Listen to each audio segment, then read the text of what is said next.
आगे लाइफ अपन बनई बहुगे, पैसा खूबे कमाई बहुगे, तोरा से दूर चला जाई बहुगे, कबो न लौट के बहुगे।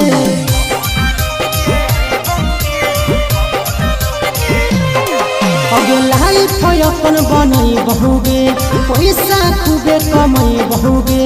तोरा से दूर चला जाई बहुगे, कबो न लौट के बहुगे। सागर बेदर्दी से बले धीनता तोड़ गे, यही अखिया में लोर गे, अब नहीं तो तोड़ गे, जहियो छोड़ी कमाए लगे लोर गे, देही अखिया में लोर गे,